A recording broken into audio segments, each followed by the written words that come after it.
بسم الله الرحمن الرحيم. إن الحمد لله نحمده ونستعينه ونستغفره ونستهديه ونؤمن به ونتوكل عليه الخير كله ونتوكل عليه ونثني عليه الخير كله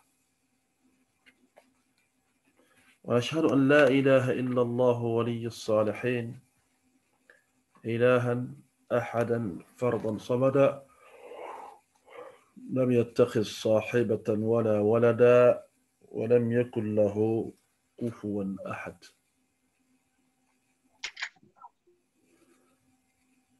اللهم صل وسلم وبارك على سيدنا محمد صلى الله عليه وآله وسلم تسليما كثيرا.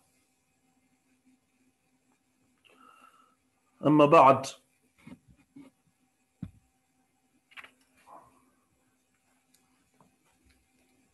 chers musulmans, chères musulmanes, chers étudiants, chères étudiantes, le cours de ce matin, Inch'Allah, c'est le livre Umdat al-Ahkam. On l'a si bien dit, c'est le commentaire des principaux des hadiths de la jurisprudence. C'est un livre un peu comme Bulugh al-Maram qui rassemble les deux, c'est-à-dire qu'il rassemble les hadiths et il nous donne les avis juridiques là-dessus. Donc c'est un livre de hadiths et un livre de fiqh en même temps. Alors aujourd'hui, Inch'Allah, nous sommes au hadith numéro 5 de Umdat al-Ahkam.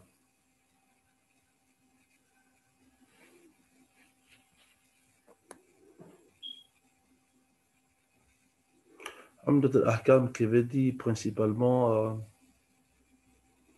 le soubassement du jugement. C'est-à-dire que sur les choses sur lesquelles on se base pour faire un jugement, pour donner un avis juridique en islam. Quand je dis jugement, je parle des jugements islamiques, les avis juridiques.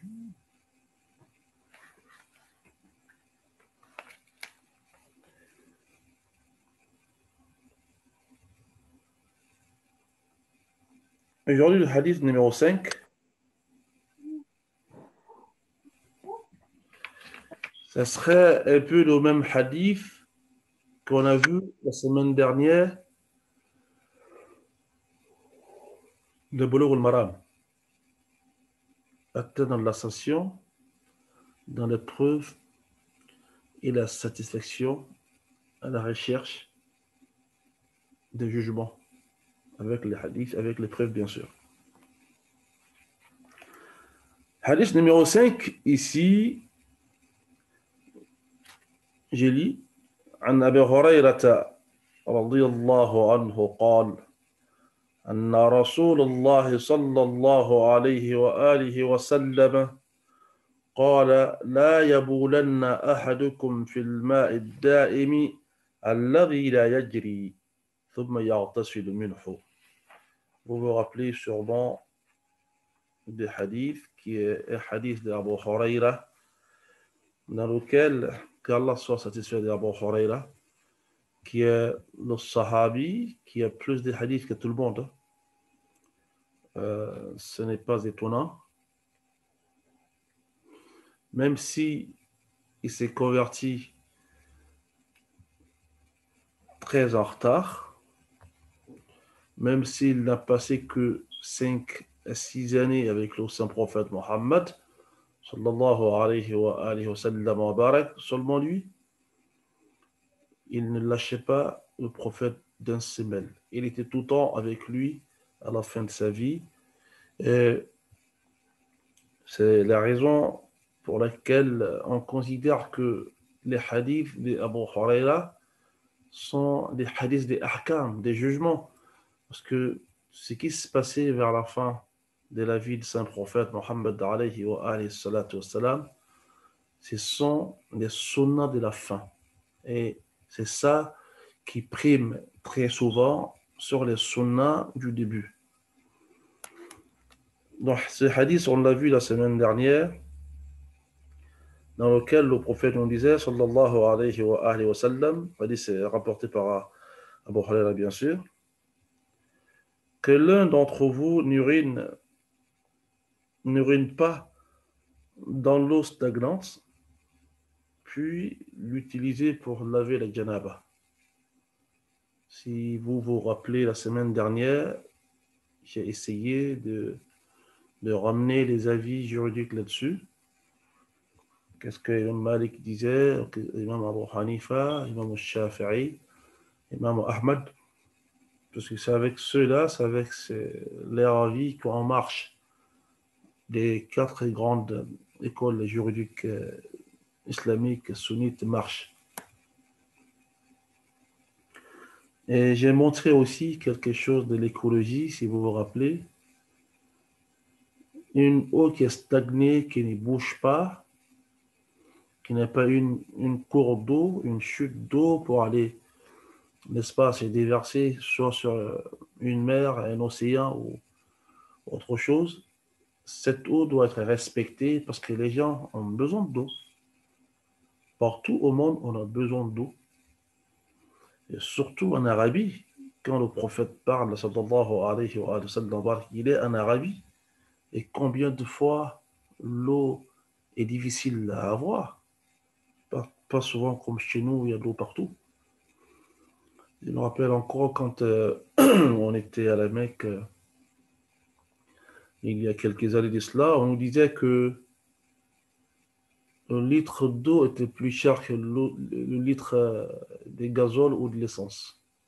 Ouais, il n'y a pas très longtemps. Je ne sais pas si c'est toujours d'actualité, mais le litre d'eau était plus cher que le litre de gazole ou de l'essence. C'était en 92.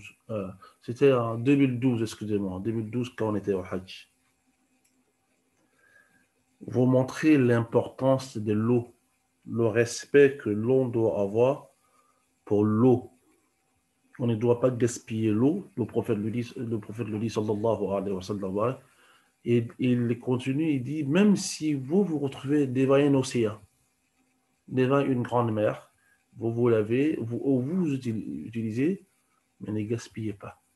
Ne vous dites pas qu'il y en a à gogo, ça ne finira pas, vous gaspillez, non. Parce que toujours l'islam ne prend pas que ta situation, mais l'ensemble des situations. Ce n'est pas parce que moi j'en ai beaucoup que je vais gaspiller. Il y a d'autres qui n'en ont pas, qui sont à la recherche. Non. Donc, ce hadith, on ne va pas trop revenir là-dessus parce que je pense que la semaine dernière, on a bien détaillé dans le cours de Bulugh al-Maram. Ici, les deux vont se rejoindre, Bulugh al-Maram et Umdat al-Ahkam. Pourquoi? Parce que nous sommes d'abord dans le chapitre de la propriété, dans le chapitre de la purification. Non? D'accord? Donc, quand tu parles de la purification, quand on parle de la purification, la propriété en islam, ça passe par ces choses, surtout l'eau. C'est obligé de voir que les deux livres vont se croiser parce qu'ils parlent de la même chose, même si ce n'est pas la même nature. D'accord? Raison pour laquelle, le hadith, on l'a vu là-bas et on le voit ici aussi, que personne d'entre vous n'urine dans une eau stagnée ou stagnante et après qu'il l'utilise pour laver la janaba. Et la version des musulmans va dire que personne d'entre vous ne se lave la janaba dans une eau stagnée, même s'il n'a pas uriné. Donc, j'ai détaillé la fois dernière que vous urinez ou pas, déjà, il y a le hukm. En plus, vous allez venir uriner là-dedans, c'est comme si vous avez gravé quelque chose. Raison pour laquelle je disais que notre religion est la religion de l'écologie par excellence.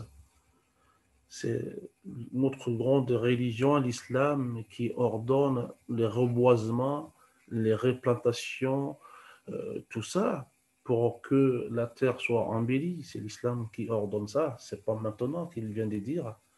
Parce qu'aujourd'hui, on voit les politiques un peu partout. Ils parlent aujourd'hui, mais le prophète en a parlé, sallallahu alayhi wa sallam, il y a 1400 années passées. D'accord? Et quand on regarde cette Quand on regarde cette eau ici, l'eau qui est...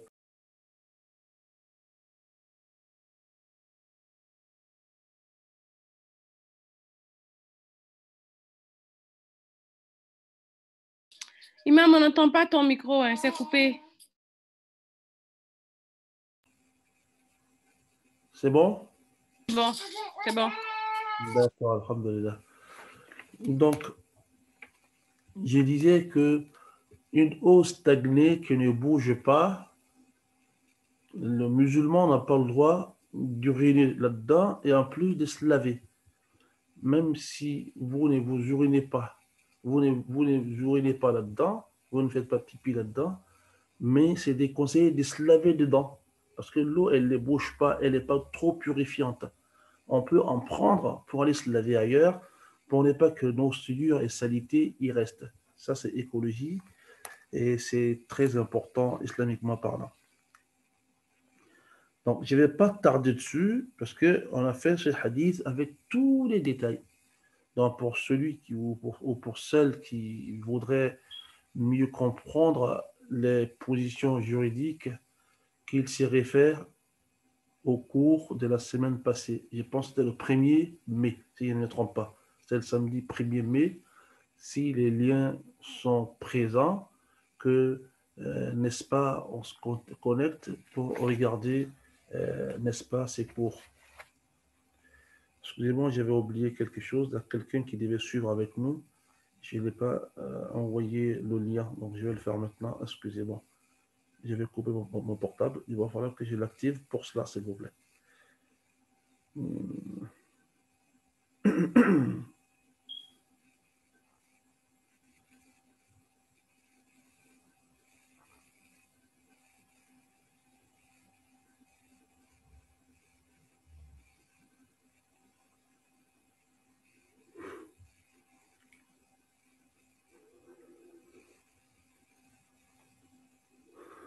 Je pense que c'est fait. Alhamdulillahi Rabbil Alamin.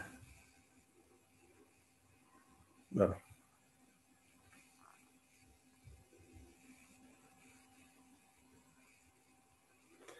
Donc, si on connaît la nature d'eau, à travers les cours qu'on a commencé depuis janvier, si vous vous rappelez, aujourd'hui, on connaît la nature d'eau qui sont la nature qui est à utiliser pour se rendre propre. L'eau de la mer, elle est grande. L'eau des grands fleuves, l'eau qui coule, qui court, qui a une issue, l'eau qui a des cours. Aussi, l'eau d'une grande quantité, on peut s'en servir. L'eau de la pluie, l'eau de pluie, même les grêles et aussi, n'est-ce pas, la neige. Si l'on arrive à les contenir, on peut en utiliser. Ces eaux-là sont propres et purifiantes. Non. Aujourd'hui, on va se focaliser sur le hadith qui va venir, le hadith qui va nous donner, n'est-ce pas, l'avis juridique sur le chien en islam. Un grand sujet en islam, le chien. Souvent, quand tu vois des musulmans qui haïssent tellement le chien, qui même autorisent la mort des chiens, c'est-à-dire qu'on tue les chiens. Et tu vois d'autres qui aiment tellement le chien, qui s'approprient au chien, qui caressent le chien. Les musulmans sont entre les deux grands avis. On ne sait plus, est-ce que je peux m'approcher à un chien ou bien je ne peux pas. Le statut du chien en islam, le cours ou les cours d'aujourd'hui, c'est cela. Je voudrais que vous soyez attentifs comme toujours parce que il y a des explications millimétrées que l'on doit comprendre ensuite pour en faire comprendre aux autres. Non. Donc, hadith numéro 6. N'oubliez pas que tous les hadiths de Umdat al-Ahkam, ce sont des hadiths muttafaqun alayhi, consensuels. Ce sont des hadiths dont le Bukhari et Muslim sont d'accord. D'accord? Quand vous venez, par exemple, en France ici, et que vous demandez aux musulmans de l'Europe de définir le statut du chien en islam, ça ne sera pas les mêmes réactions que quand vous partiez à Médine et que vous demandez à un habitant de Médine de vous définir le statut du chien en islam. Pourquoi? Parce que déjà, même s'il y a des avis juridiques, c'est clair et net, il y en aura toujours, sur tous les jugements en islam, mais déjà, les habitants des Médines, vu déjà qu'il n'y a pas de chien là-bas, ils ont un autre jugement coutumièrement qui n'est pas pareil que dans un endroit comme la France, l'Allemagne, l'Italie, l'Espagne, la Belgique, les Pays-Bas, ceux-là même, etc., on va dire, etc., ceux-là même qui aiment beaucoup le chien, qui aiment la compagnie du chien. Je vais être juste, comme toujours, clair, comme toujours, dit ce que les savants ont dit, ce que les savants ont dit. Je ne vais pas ramener de moi-même, parce que je ne suis rien dans l'océan du savoir. Nous sommes que des élèves et étudiants. On est dans l'obligation de vous ramener ce qui est écrit, ce qui est dit et ce qui est raisonnable. Maintenant, quand on finit de, n'est-ce pas, relater les avis, étant votre professeur, j'ai le droit d'argumenter un avis et de le soutenir. Mais l'avis ne viendra jamais de moi parce que je ne suis rien dans l'océan de savoir. Le chien en islam. On va lire les deux hadiths, hadith numéro 6 et numéro 7. Je pense, hadith numéro 6. C'est ça seulement, c'est ce hadith seulement qui parle des chiens. On va lire le hadith. Et après, on va décortiquer le chien en islam. En tout cas, aujourd'hui, Inch'Allah Ta'ala, avant la fin de ce cours, chacun d'entre nous saura réellement la place du chien en islam. Si on doit ou on ne doit pas, si on doit comment, si on ne doit pas pourquoi, aujourd'hui dans ce cours, Inch'Allah. وعن أبي هريرة, le hadith est encore un hadith d'Abu Huraira, comme je vous ai bien expliqué, c'est lui-là même qui a plus de hadiths que tous les sahabis. Sois pas étonné, même s'il a trouvé Abu Bakr Siddiq avec le prophète Mohammed, même s'il a trouvé Omar, même s'il a trouvé Othman, même s'il a trouvé Ali, seulement que lui est collé très souvent au prophète, il ne lâchait pas le prophète, et il demandait très souvent pour savoir. Comme on disait des savants, c'est comme si Abu Huraira savait qu'il n'allait plus ou il n'allait pas vivre avec le saint messager d'Allah, Sayyidina Muhammad sallallahu alayhi wa sallam, très longtemps. Donc, il l'interrogeait très souvent. Hadith numéro 6, عن أبي هريرة رضي الله عنه أن رسول الله صلى الله عليه وآله وسلم وبارك قال إذا شرب الكلب في إناء أحدكم فليغسله 7. Hadith numéro 5, numéro 6, excusez-moi. Toujours selon Abu Huraira, que Allah l'agrée, amin.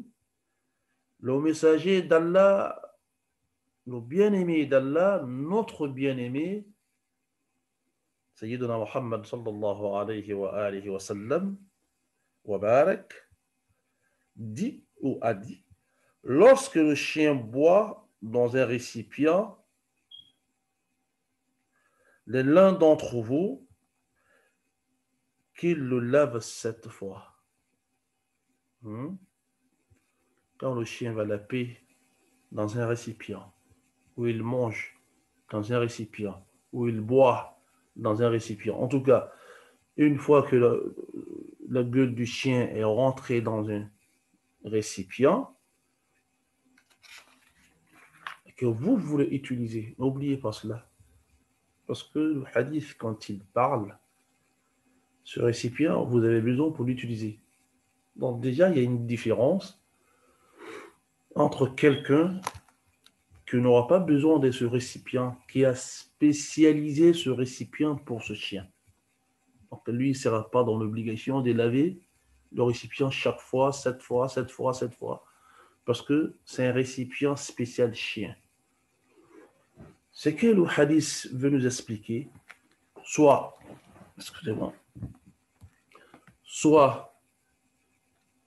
le chien qui est dans la maison, il vient trouver de l'eau à boire dans un récipient que les habitants de la maison utilisent, et met sa gueule là-dedans et il commence à manger, à laper ou à boire. Ou bien c'est vous-même qui prenez l'eau pour donner à votre chien, en sachant que ces récipients, vous en avez besoin. Dans la loi islamique, dans la charia, quand vous voudrez vous en servir du même récipient, alors, chers musulmans, vous êtes dans l'obligation de le rendre propre. Et rendre propre un récipient déjà souillé par un chien, par les salives de bave d'un chien, vous êtes dans l'obligation de laver 7 fois. Je dis bien 7 fois. 5 plus 2. Une de ces fois doit être avec de la terre. Le chien a mangé dans un récipient. Il l'a bu dans un récipient. Il a mis sa bouche dans un récipient. Ce récipient, on a besoin de ça à la maison. On s'en sert. Si on doit s'en servir, ce n'est plus que pour le chien, alors il faut qu'on en lave 5 fois. 7 fois, excusez-moi. Les 7 lavages, il doit y avoir une. Très souvent, le premier, il doit être avec, n'est-ce pas, de la terre. Les autres peuvent être avec du savon, rincer avec de l'eau, savon, rincer avec de l'eau, savon, rincer avec de l'eau, ou avec de l'eau simplement, pendant 6 autres fois. La première fois, il faut mettre de la terre. D'accord? Le hadith suivant nous explique ça. Les musulmans, et la version des musulmans nous dit la première de ces 7 fois avec de la terre. Encore dans une autre version, donc Muslim, il a 2 versions. Encore dans une autre version qui est un Abdullah ibn Mughaffal. Cette version n'est pas chez Bukhari et ça ne vient pas non plus de Abu Huraira. C'est un autre sahabi. Ne voyez pas comme ça quand on dit an Abu Huraira. Ici, ils ne prennent pas la chaîne de transmission complète parce que quand ils veulent prendre la chaîne de transmission, Bukhari va dire mon maître tant m'a dit, son maître tant lui a dit, il a entendu un compagnon du prophète qui a dit que le prophète a dit. Ça, c'est la chaîne de transmission complète. Ici, il nous dit seulement le nom des sahabis, des compagnons de saint prophète Mohammed, sallallahu alayhi wa sallam, qui nous a relaté le hadith. Donc, l'autre version des musulmans, il y en a trois versions. Et une première version identique avec celui qui est chez le Bukhari. Quand le chien met la bouche dans le récipient de l'un d'entre vous et qu'il a besoin de ce récipient, bien sûr, parce qu'il faut être clair, il veut rendre ce récipient propre parce qu'il en a besoin, il faut qu'il le lave 7 fois. Ça, c'est la version identique qui est chez le Bukhari et Muslim. Et Muslim va aller très loin, que la première de ces 7 fois soit avec de la terre. D'accord? Vous salissez très bien, après, vous le rendez propre. Et Muslim a une autre version qui vient de Abdullah ibn Mughaffal, c'est un sahabi aussi, c'est un compagnon de son prophète Mohammed, alayhi wa alihi salatu wa salam wa al-baraka. Il nous dit, le prophète a dit, Anna Rasulallah sallallahu alayhi wa sallam قال, إذا ولغ الكلب في الإناء فاغسلوه 7 وعفروا الثامنة بالتراب. Ce hadith est un hadith d'exception. Ouais. Un hadith un peu à part. Les savants ne travaillent pas avec ce hadith très, très souvent. Ce hadith dit quoi? Lorsque le chien lappe dans un récipient, lavez-le 7 fois et frottez la 8e fois avec de la terre. C'est le seul hadith parmi 25 hadiths qui a rajouté une 8e fois. Raison pour laquelle, même si c'est un hadith authentique, les ulémas, les savants de l'islam, ne lavent pas, n'est-ce pas, le récipient 8 fois. Ils lavent 7 fois. 6 fois sans la terre, 1 fois avec la terre. On va aller encore plus loin, mais on va sortir de chez le Bukhari au Muslim. D'accord? Parce qu'il n'y a pas que les deux qui ont les hadiths. Seulement ce monsieur, lui qui a fait Amdat al-Ahkam, il a voulu que ces hadiths qu'il va ramener, lui, sont des hadiths, ou soit des hadiths consensuels entre le Bukhari et le Muslim, pour ne pas avoir beaucoup de disputes là-dessus. En ce qui concerne la purification d'un récipient déjà utilisé par un chien, les 20 et quelques hadiths qui sont là-dessus parlent tous de 7 fois.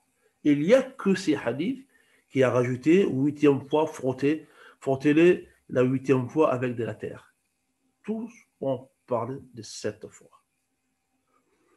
Alors, les savants disent, comme c'est devenu comme un hadith mutawatir. Vous vous rappelez très bien, un hadith dont beaucoup de sahaba ont dit, beaucoup, pas que Abu Huraira, pas que Abdullah ibn Mughaffal, beaucoup d'autres sahaba ont dit, c'est comme c'est un fait consensuel, un hadith du grand consensus des compagnons du prophète Mohammed sallallahu alayhi wa sallam. Alors, quand on prend ce grand consensus, on a 7 fois. Ce qu'il va changer dans les hadiths, parce qu'il y a le même hadith qui se trouve, n'est-ce pas, chez Imam Ahmed et aussi chez l'imam Tirmidhi, dans lequel le prophète enseigne, sallallahu alayhi wa sallam, avec sa communauté, d'utiliser, n'est-ce pas, une de ces 7 fois avec de la terre, soit c'est la première, soit c'est la dernière. C'est comme ça que se dit. Oulahun ou ukhrahun. La première de ces fois, ou bien la dernière fois. D'accord?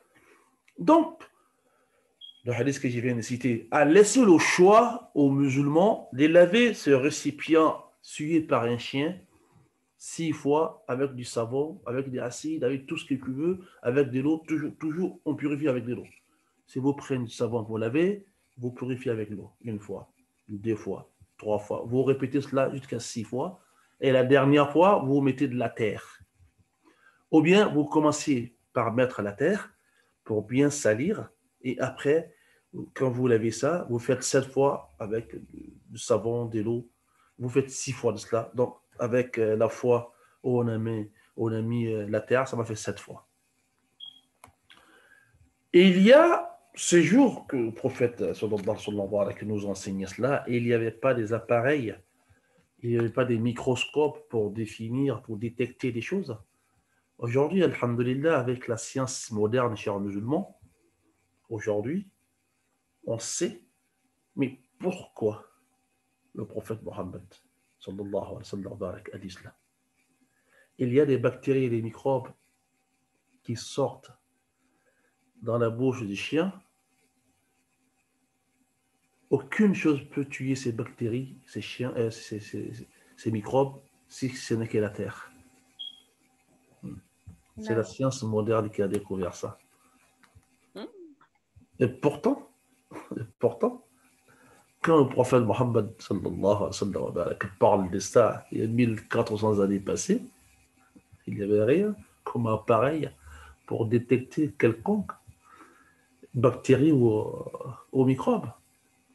C'est une preuve que le prophète Mohammed, que le messager d'Allah, Sayyidina Mohammed, est réellement le messager d'Allah, qui est venu, n'est-ce pas, pour sauver l'humanité, pour sortir l'humanité du ténèbre spirituel à la lumière évidente.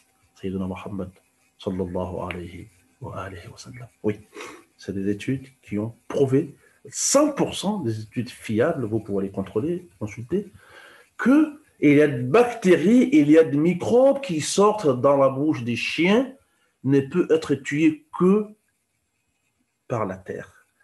Et ceux qui ne travaillent pas avec le hadith, je prends l'Occident, on a vu des études ici en France qui montrent que ceux-là même qui sont très souvent avec des chiens, nos vieilles mamans, nos vieux papas, qui sont très souvent avec des chiens, meurent, à 80% meurent avec la maladie des chiens. Oui. Parce qu'ils sont avec le chien, mais ils ne se purifient pas, soit ces récipients, soit eux-là même qui sont très souvent touchés, lapés par les chiens.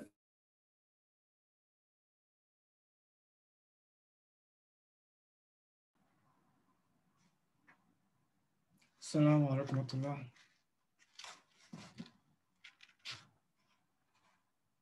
Wa alaikum salam wa rahmatullah.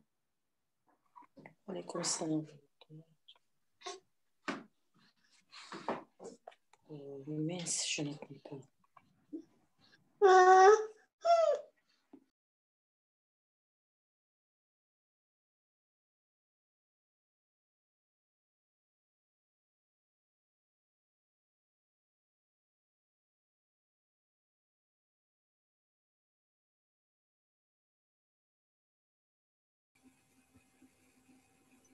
Oui, c'est bon. On peut commencer? On peut continuer. On peut continuer, excusez-moi, on peut continuer.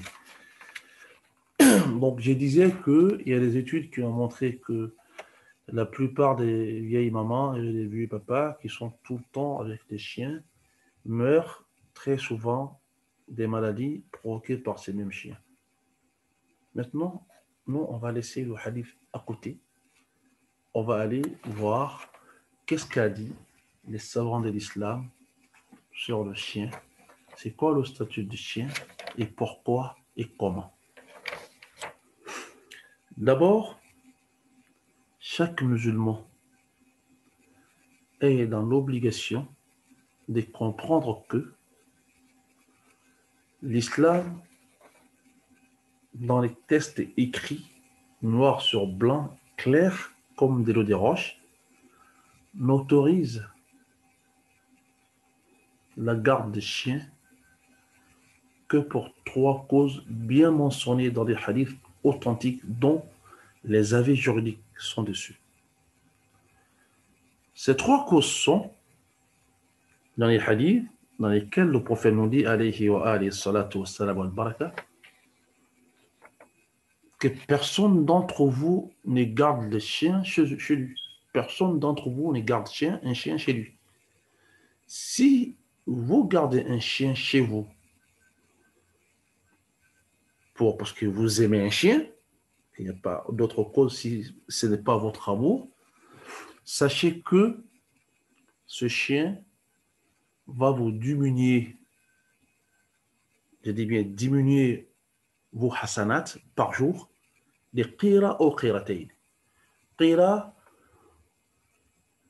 soit c'est l'équivalent d'un lingot d'or ou des kilos d'or, en tout cas de quelque chose de très important. Au lieu que vous soyez rajouté des récompenses, le chien va diminuer votre récompense. Et si ce chien devient encore très nuisible pour les autres, ça sera 2 qira tous les jours.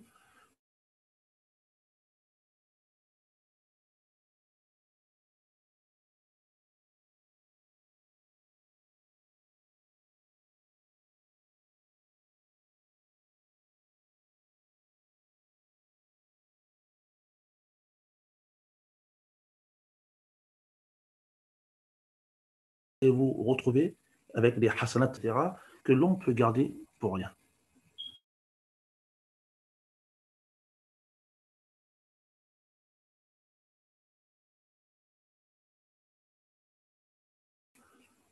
Pour quelle raison alors le hadith va vous dire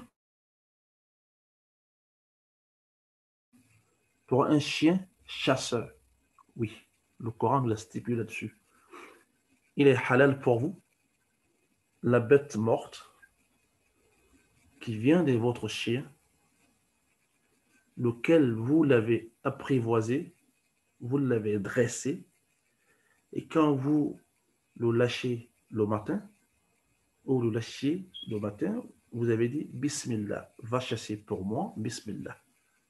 Ce chien va aller attraper, n'est-ce pas, un gibier, un petit lapin, et vous le ramène, vous le prenez et vous le mangez. C'est le Coran qui dit, c'est clair et net. Surat al-Ma'idah, regardez, Surat al-Ma'idah. Ça, c'est autorisé. Donc, le chien chasseur. Deuxièmement, le chien berger. C'est-à-dire que c'est le chien qui va être le berger d'un gros troupeau, hein, d'un grand troupeau, les bovins, les ovins. Aujourd'hui, on ne connaît plus ces valeurs-là. Pourtant, c'était des valeurs réelles dans le temps, même s'il y en a encore. Hein. Moi, j'y vais très souvent dans les fins fonds de la France. Je vois encore ces choses-là. Ça existe encore. Vous allez trouver une grande ferme avec toutes sortes de bovins, des troupeaux. Vous allez trouver 1, 2, 3 chiens. C'est ceux-là qui font le travail. Ils sortent avec le troupeau, ils rentrent avec le troupeau. C'est autorisé aussi. Troisièmement, un chien gardien qui va garder, n'est-ce pas, le champ, la culture. Ce sont ces 3 choses qui sont dites clairement dans le hadith. Ces 3 choses. Si vous voulez garder un chien, il soit un chien chasseur, un chien berger, ou un chien gardien qui garde le champ. D'accord.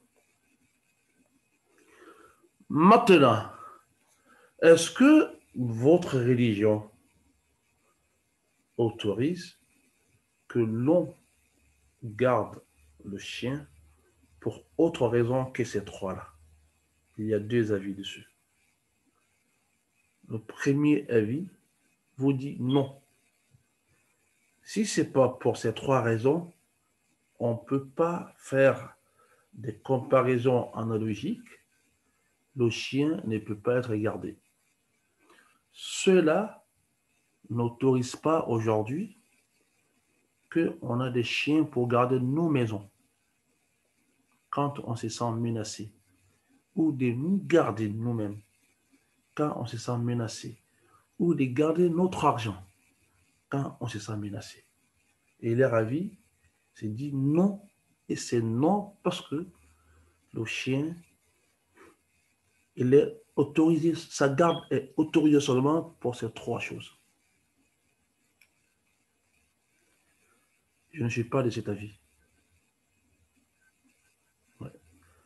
Je suis de l'autre avis qui dit oui, il y a d'autres situations qui ne sont pas mentionnées dans les hadiths, mais qui rentre dans la compréhension des hadiths.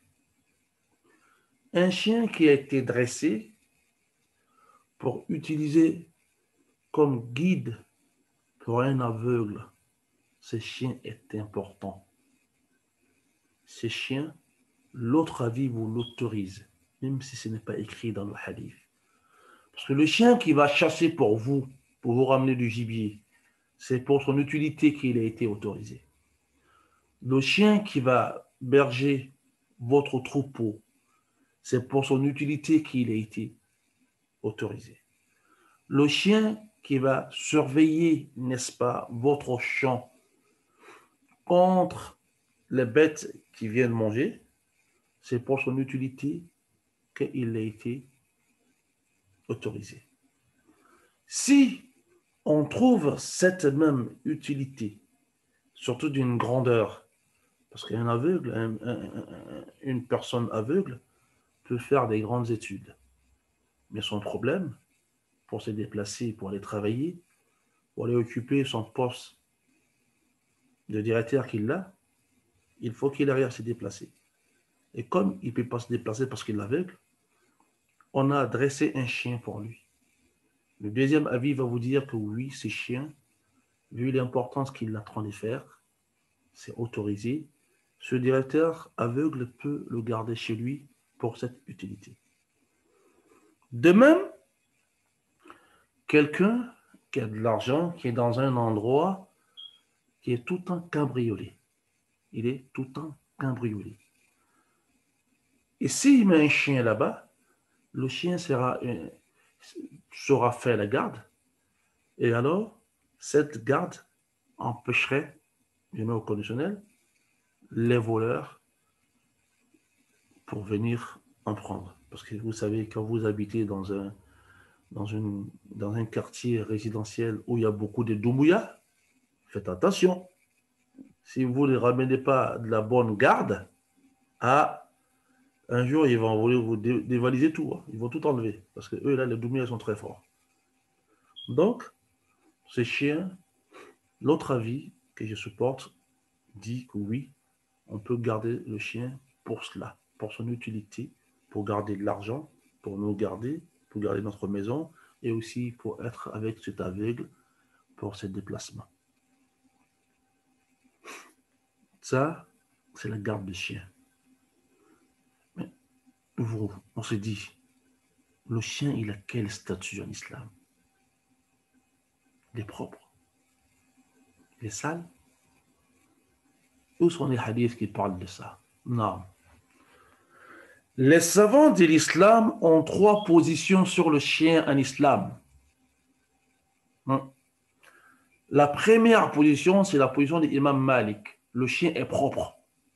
Aucune souillure là-dessus. Aucune souillure dans le chien. Oui, ça c'est l'avis de l'imam Malik. Le chien est propre. Reste propre. Le chien, ses poils, même ses baves, tout reste propre chez Imam Malik.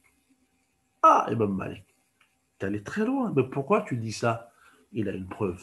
Oui, il a un hadith très costaud qui est chez Imam al-Bukhari. Oui, un hadith très lourd. Le hadith est relaté par Abdullah ibn Omar. Il dit à Médine, parce qu'Abdullah ibn Omar, il est né, si je ne me trompe pas, l'an 2 ou l'an 3 avant le Ba'atha. L'an 2 ou l'an 3, oui. Avant la prophétie. Donc, quand le prophète partait déjà à Médine, Abdullah ibn Omar devait avoir 13-14 ans. Abdullah ibn Omar il va dire dans ce hadith qui est chez Imam Bukhari, vous pourrez les consulter, quand j'étais très jeune à Médine, j'ai voyé les chiens qui rentraient dans la mosquée du saint prophète Mohammed sallallahu alayhi wa sallam, parce qu'il faisait très chaud. Donc les chiens rentraient dans la mosquée pour aller s'y abriter contre les chaleurs. Les bas, vous savez, quand un chien sort des chaleurs et qu'il rentre dans un coin un peu calme, vous savez combien de fois les baves vont salir là-bas. Et il va continuer. Il ne va pas stipuler clairement dans le hadith qu'il faisait pipi, même si je vois d'autres qui écrivent cela.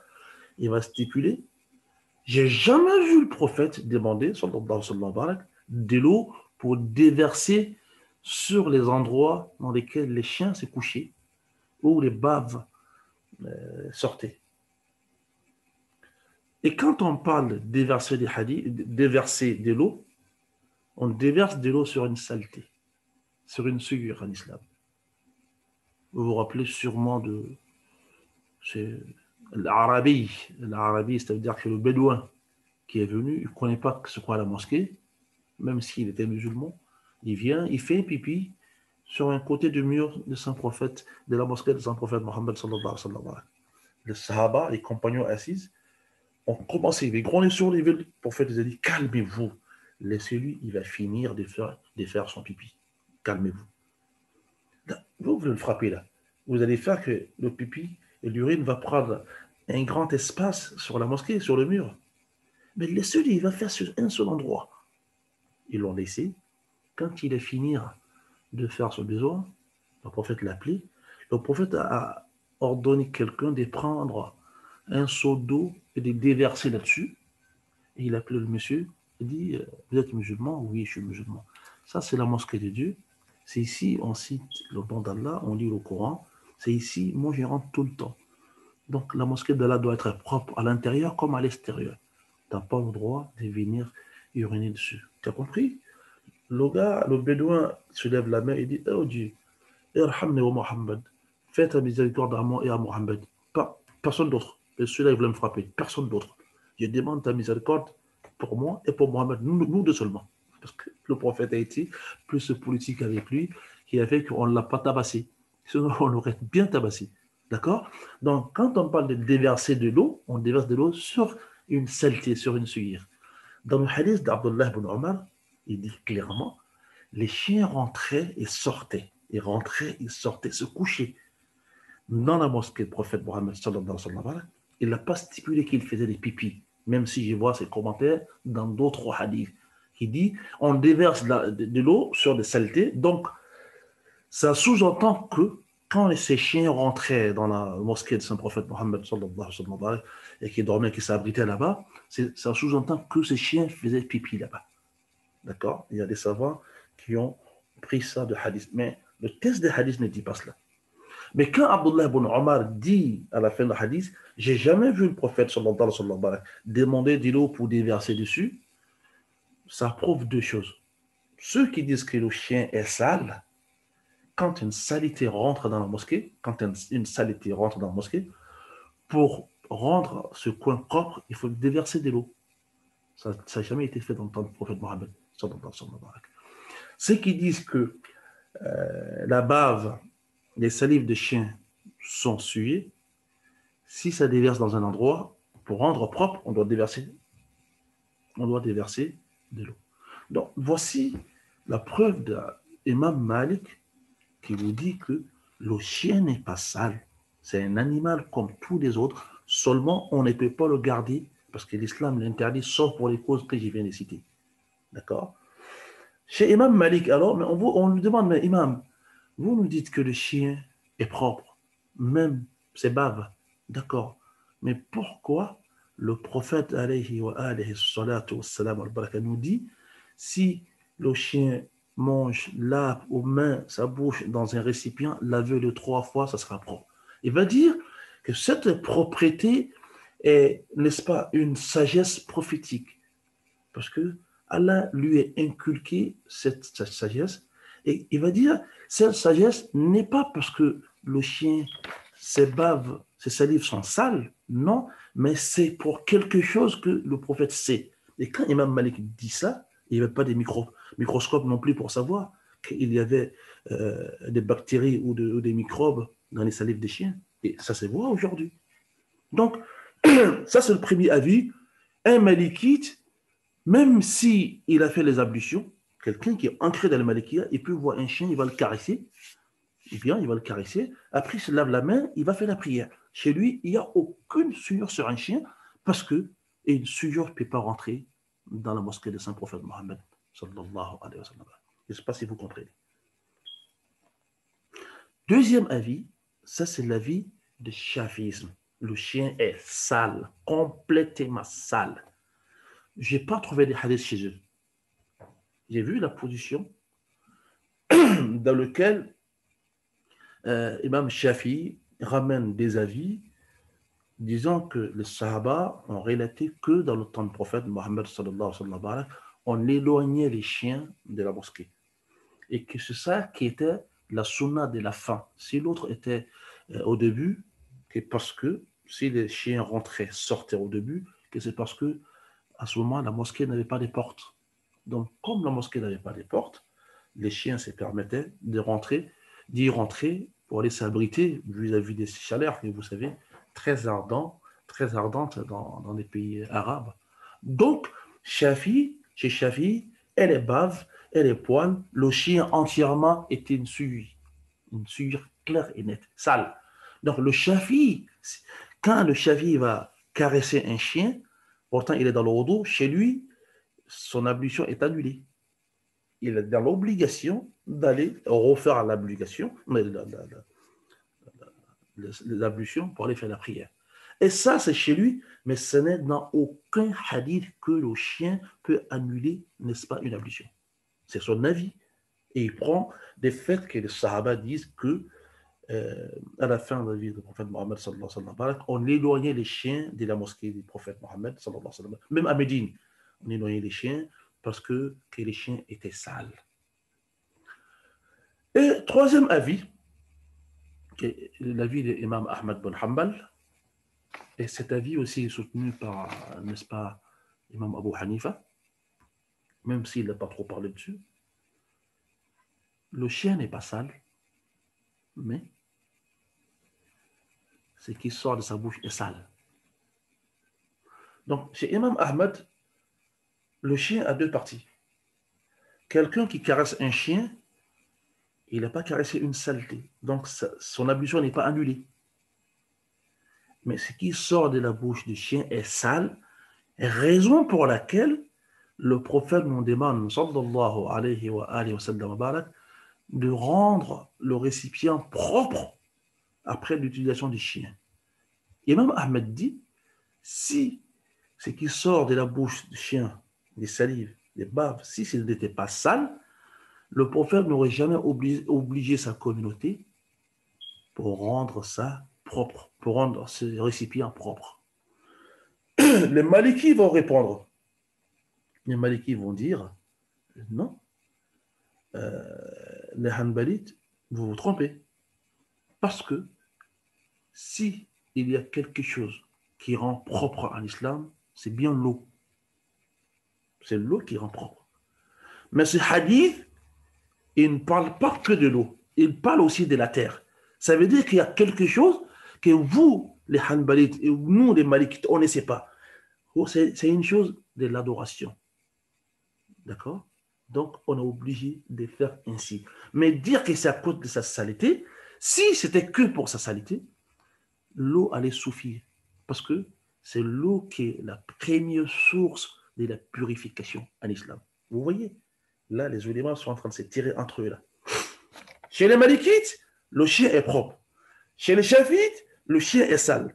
Chez les Hanbalites, le chien reste propre, mais les baves, les salives qui sortent de sa bouche sont sales.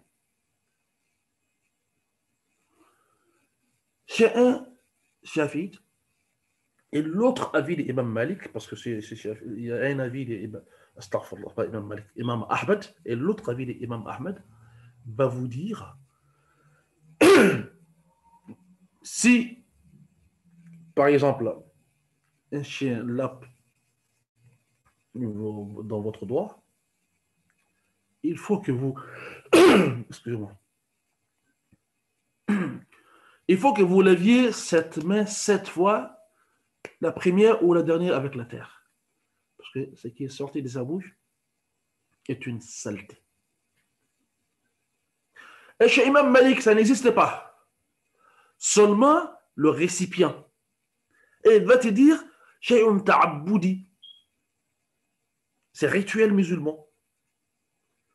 C'est de l'adoration. Quand le prophète te dit de faire quelque chose, c'est une adoration, mais ça ne veut pas dire forcément que le chien est sale. Lui, il ne peut pas concevoir, et même Malik ne peut pas concevoir qu'une saleté rentre dans la mosquée du prophète Mohammed sallallahu alayhi wa sallam. Les Shafi'ites disent non, quand les chiens rentraient dans la mosquée de son prophète Mohammed sallallahu alayhi wa sallam, c'était au début, quand il est venu à Médine. Et on sait aussi que l'islam n'était pas complet. C'est doucement, jusqu'à ce que Allah a complété sa religion. Aujourd'hui, on ne peut plus rajouter. Les avis peuvent venir, n'est-ce pas, du raisonnement analogique, comme j'ai fait avec la garde des chiens, mais on ne peut pas rajouter quelque chose d'autre. Imam Malik va répondre, il va répliquer, il va dire, si les chiens sont devenus sales après que c'était propre, parce que lui, il est là-dessus, il est clair et net, et une saleté et une souillure ne peut pas rentrer dans la mosquée des prophètes, sallallahu alayhi, qui est haram, vous le savez, c'est haram.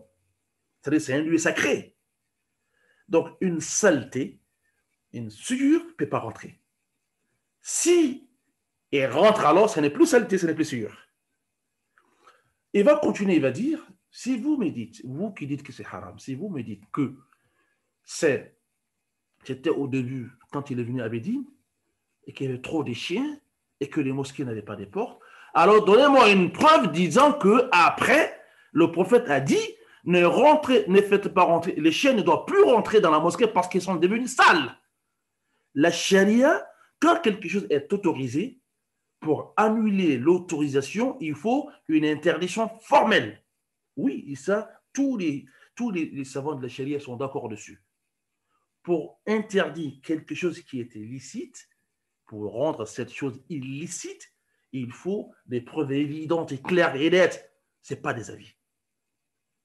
Voici comment les deux parties se tirent entre eux. Je vais vous donner ma position. Ma position sera ce que je vais dire. Si ton cœur a bien compris que c'est Imam Malik qui a raison, que le chien n'est pas sale, et que tu vois le chien du voisin, que tu t'assois pour le caresser, tu es dans ton droit. C'est un droit islamique. Si tu as compris que c'est Imam Shafi'i qui a raison, qui a ramené des hadiths dans lesquels les compagnons disaient que le chien ou les chiens ont été détestés à Médine vers la fin de vie du prophète Mohammed sallallahu alayhi wa sallam. C'est le fait qu'ils ont été détestés a ramené Imam Shafi'i a dit que c'est parce que c'est interdit, parce que c'est sale. Si c'est ce que ton cœur s'ouvre et qui comprend, alors quand tu vois le chien de la voisine, ne t'assois pas, ne le caresse pas. Mais en ce moment, ce que je vais te demander, ne dis pas à l'autre qui l'a caressé qu'il est dans le faux, parce qu'il a ses preuves avec lui. Et si tu es Hanbalite, comme nous autres, on est Hanbalite, on prend l'avis qui sera plus consolidé par les preuves. Je suis Hanbalite, ça je le dis très souvent, mais je prends très souvent l'avis qui est consolidé. Je prends très souvent l'avis consolidé par les preuves. Parce que ce qu'on a appris, on ne doit pas suivre pour suivre, mais on doit suivre pour comprendre. On peut choisir une école juridique. On suit l'école, mais arrivé à des moments, on ne va plus suivre l'école. On va évoluer. On va dire non, c'est vrai, mon école a dit ça, mais je vois autre chose. Je suis Hanbalite. Mais vu que ces chiens rentraient dans la mosquée, je ne suis pas d'accord que les chiens soient sales. Et à ce qu'ils sortent de sa bouche, je suis d'accord que l'on rende propre le récipient parce que c'est sorti de la bouche.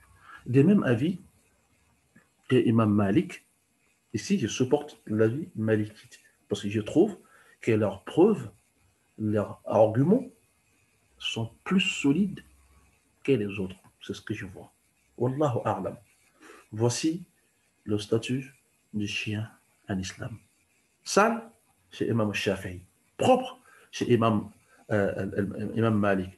Et propre, son corps, sale, ses baves, chez Imam Ahmed et Imam Abu Hanifa. Propre, même ses baves chez Imam Malik, oui, Mais pourquoi on le lave 7 fois alors? Quelque chose d'adoration.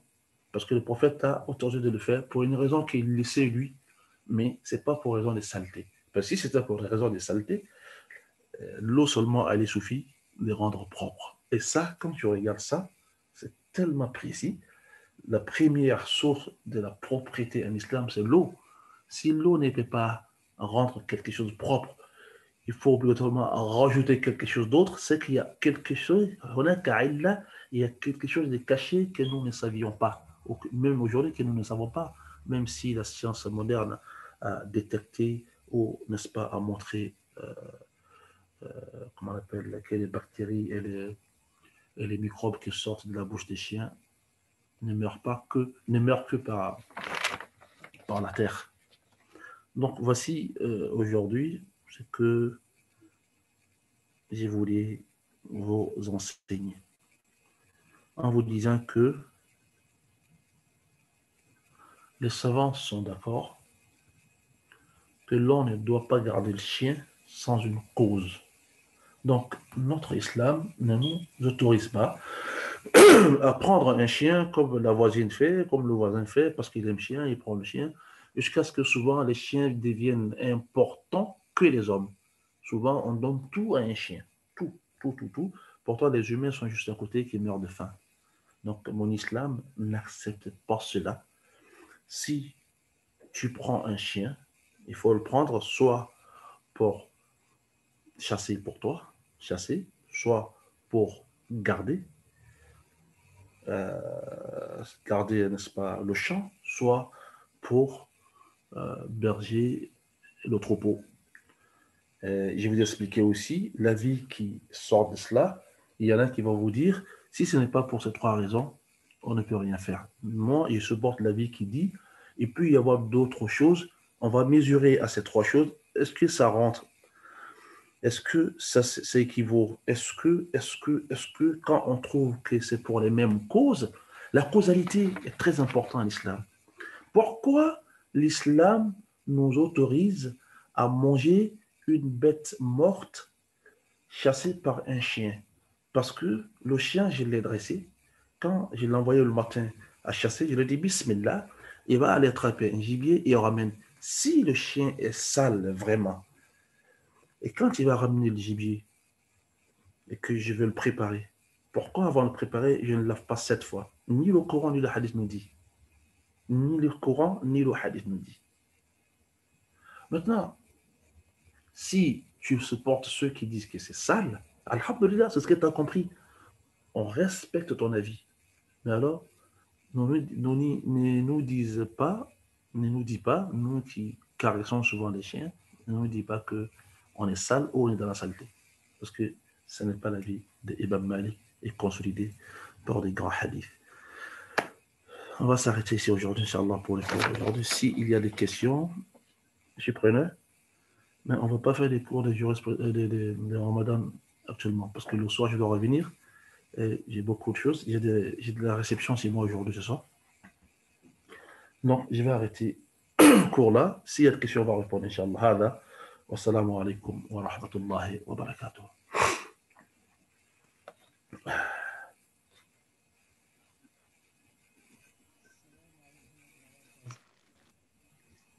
Salam alaikum wa rahmatullah.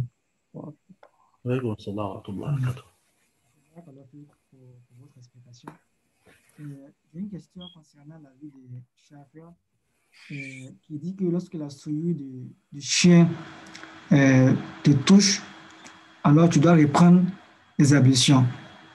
Est-ce que lorsque une impureté extérieure nous touche, par exemple lorsque l'urine nous touche, est-ce que cela nous pousse à prendre nos ablutions? Là, je n'ai pas bien compris. C'est l'habit qui n'est pas en ablution ou bien c'est toi-même qui n'est plus en ablution? Et c'est pas si ma question est bien comprise. Normalement, quand une impureté nous touche, il y a 2 avis dessus. Il y en a qui vous disent que ça vous annule l'ablution totalement parce que c'est une impureté. Il faut rentrer pour le refaire. Il y en a qui vont vous dire que non, vous lavez seulement la partie touchée, la partie souillée et vous continuez votre ablution. pour sortir de là, si tu peux refaire l'ablution, si tu peux, parce qu'il y a des positions on peut, il y a des positions on ne peut pas. Mais en sachant que, par exemple, si il y a un pipi, il y a des pipis qui se déversent sur mon boubou, je ne peux pas faire la prière avec ce boubou tant que je n'ai pas lavé ce boubou. D'accord? Donc, on parle là du boubou. Et si je peux laver le boubou, ça veut dire que très souvent, je pourrais refaire l'ablution. Donc, les deux avis sont là-dessus. C'est ça même qui pousse aussi le chavisme à vous dire que le chien est sale et essuyé. Donc, si le chien vous touche ou vous le touchez, vous êtes dans l'obligation de refaire votre ablution. Et surtout, laver 7 fois.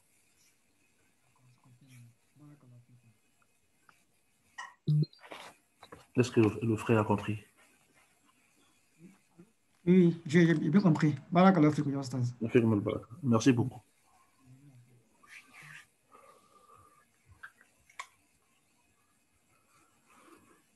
Ya Allah.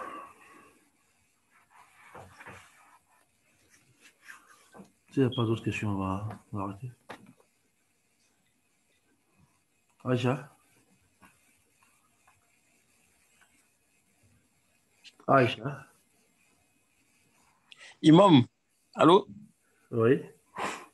Il dit les Doumbia, là, c'est Doumbia de Kimbilila ou bien c'était Doumbia d'Aïcha tout là? Mais partout, ils sont là, ils volent seulement les Doumbia là.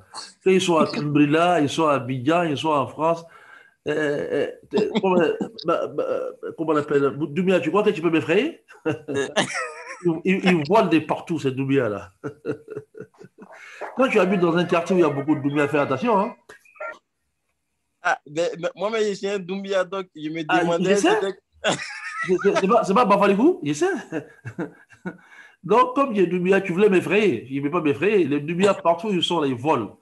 Donc, quand tu as un quartier habité par des Doumbia, c'est mieux qu'ils te prennent un chien. Hein? qui va monter la garde. Aïchatou, tu n'es plus Doumbia, tu es devenu Djabi maintenant, c'est bon. Imam. Tu n'es plus Doumbia, tu es devenu Djabi. Donc, même si toi tu es là, c'est pas non, grave. moi, je suis là, on peut ne pas prendre un chien. Voilà, toi tu es devenu Djabi maintenant.